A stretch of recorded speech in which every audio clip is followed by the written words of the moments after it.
How's it going, Bruins fans? Welcome into another episode of the UCLA Bruins Insider Podcast from the Fans First Sports Network. On Sports Illustrated, my name is Tom Cavanaugh. You can follow me at TCAV30 on Twitter/X, and also follow our insider pages at UCLA Insider on SI, both on Twitter/X and over on Facebook. Today's a baseball day, and it's not a good one for the UCLA Bruins. They fall stunned, really, in the Big Ten Tournament Championship game. They lose to the defending champions of the tournament, the Nebraska Cornhuskers. They were the 8th seed. UCLA was the number 2, and there was just no offensive production from the Bruins in this game. They had dominated throughout the entire tournament so far, 3-0, averaging 8.5 runs per game, just stepped on the Iowa Hawkeyes in the semifinal, and then came out on Sunday afternoon in Omaha and just really could not get anything going offensively. 4 total hits, 2 of those coming from sophomore Roman Martin. Levu as well, Mulivai Levu, he was able to grab one as well. The only other hit of the day went to A.J. Salgado. Dean West was 0 for 2 with a couple of walks. Rock Shalowski was 0 for 4 on the day with a strikeout. Peyton Brennan, who had been having a phenomenal tournament, was 0 for 4 as well. You got to tip your cap to Ty Horn, who was the starting pitcher for Nebraska. He went 8 innings of work. He ended up punching out 8 guys and stranding those 7 runners aboard without allowing a run. Just the second time that UCLA has been shut out all year long. Last time it happened was back on February 26th when they lost to Arizona State 2-0. And this was one of the biggest games of the year. This was not a must-win game for the Bruins because they're still handedly in the national tournament, likely will be hosting. But for Nebraska, you had a couple of things that were in there that was kind of going their way. Number one, this game's played in Omaha, Nebraska.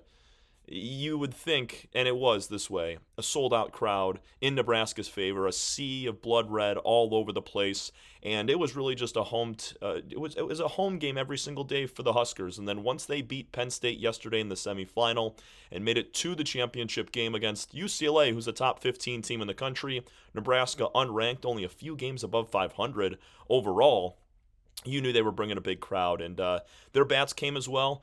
They were able to grab 3 runs in the second inning off of right-hander sophomore Landon Stump, gave Landon his first loss. Nebraska got out to a 3-0 lead. They added 2 more in the third inning to go up 5-0. Stump, by the way, ended the contest after an inning and a third. He allowed 3 runs on 4 hits, and then Chris Grotus came in and gave up the 2-run blast in the third. And from there, it was just 6 innings of scoreless baseball on both sides. And like we said, UCLA, they put runners in scoring position. They just could not find a way to cash them in at any point. Nebraska's pitching was phenomenal. Their fans were behind them. And they were also the defending champions from last year in this tournament. So they had experience on the biggest stage and got it done.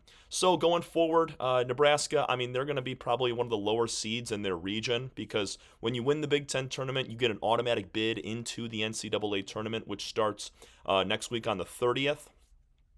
But they're going to be scrapping through just trying to make the next round into a super regional. For UCLA, they're likely going to be a top 16 team, which means they earn a host bid for a regional. Regionals are 4 teams in double elimination, and 1 team emerges. There's 16 regionals. Obviously, out of those 64 teams, 16 emerge because they all win their region.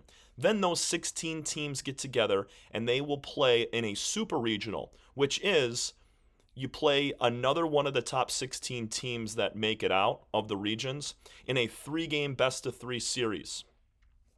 And the winner of that will move on to the College World Series. That narrows you down to 8 teams, and boom, that's your final 8 that go to Omaha to play in the College World Series. The Bruins haven't been there since 2013. That's the last time they won it. So if UCLA and head coach John Savage want to get back to the promised land, get back to Omaha, and not let this be their last game at Charles Schwab Field, they're going to have to win their region that they will likely host, and then hopefully hosting a super regional as well. We will just have to wait and see. 5-0 your final score. Nebraska takes down UCLA in a stunner, shutting out the Bruins for just the second time all season long and capturing the Big Ten Tournament Championship. This is Tom Cavanaugh saying so long from the UCLA Bruins Insider Podcast from the Fans First Sports Network on Sports Illustrated. My name is Tom Cavanaugh. Follow me at TCAV30 on Twitter/X, and also follow our insider pages at UCLA Insider on SI, both on Twitter/X and over on Facebook. Sorry about that. Thanks so much. Have a great rest of your day. We'll see you tomorrow.